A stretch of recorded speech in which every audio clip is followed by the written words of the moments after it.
relighting the pilot on the standing pilot gas appliance. This could be a furnace, it could be a water heater, it could be anything.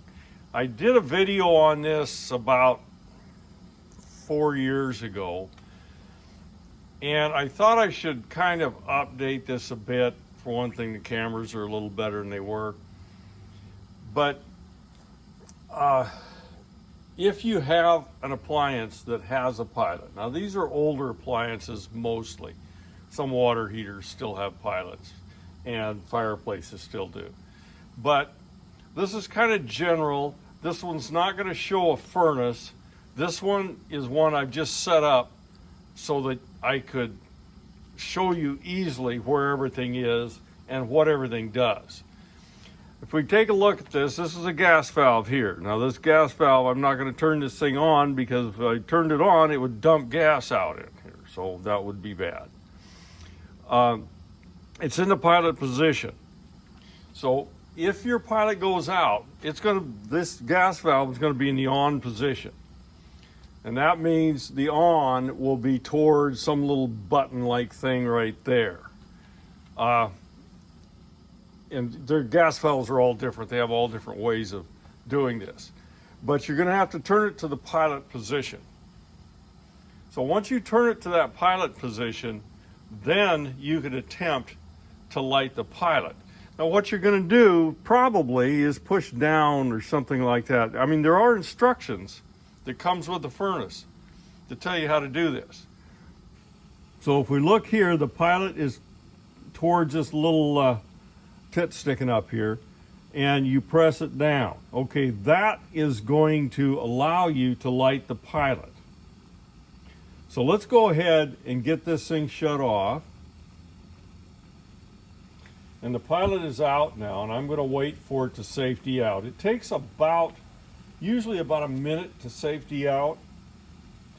It will already have safetied out if you're coming onto this appliance and the pilot is out. So now we're going to go ahead and try to light this thing. And in this case, I'm going to use this happy little torch.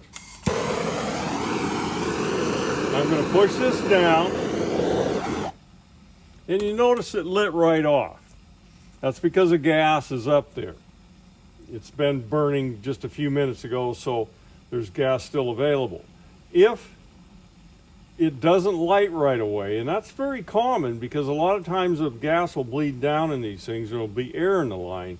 You may have to hold this button down for a while before you try to light the pilot to clear the air out of the line. Now, I've let up on it, and it's still burning, so everything's okay.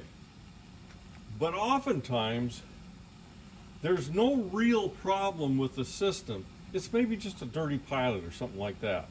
And I'm going to simulate a dirty pilot and try this again. Now here what we're going to do is I've imitated a plugged pilot. I've put a little bit of insulation in there, and that blocks the primary air from coming in. So this is going to give me a yellow flame. Now this is not the right flame. It's lazy, it goes real high, it doesn't cover the thermocouple very well. I think this one is close enough that it will actually heat up the thermocouple, but that's a bad pilot, and that could be causing a failure, just as simple as that. You can blow this out by simply blowing compressed air in there, something like that, you know, an air can, whatever the heck you want to use. But that is a lazy yellow flame, and that could be causing problems for pilot outages. The last case I'm going to take on here is I'm holding the button down here. I've lit the pilot, it's blue, it's covering the thermocouple by 3/8 of an inch, and I let off and it goes out. Okay. First thing I should tell you, you should hold this thing down for about a minute. You can hold it down longer if you want to. Generally, a thermocouple is going to heat up and operate normally within 20 seconds. you turning on the pilot light. So there's a problem. Okay, the first thing you're going to do in this case, if you're going to do repairs on this, is replace the thermocouple. You simply are replacing the thermocouple because it's the cheapest and easiest part to replace. There are two possible parts here. The thermocouple could be bad, or the gas valve could have failed. There's actually a third option. If you note there's any wires coming out of where the thermocouple goes in, those may be going to a manual reset limit or something like that. I'll probably talk to you about that in a different video. But the first thing you'll do is just go get a thermocouple. Thermocouples are available from hardware stores. They're kind of considered a homeowner repair. A lot of homeowners are not up to doing that type of repair, but these thermocouples come as general replacement ones with a bunch of different little fittings that go in there to fit whatever pilots you have. The only other thing that's possible is if you're looking here where this is connected, you can make sure this is tight. It doesn't need to be really tight. A lot of people over tighten these things and actually damage them. But they do need to be snug. And if you take this thing out, and I've got it loose, one thing you can do, let me see if I get this here, you can clean this.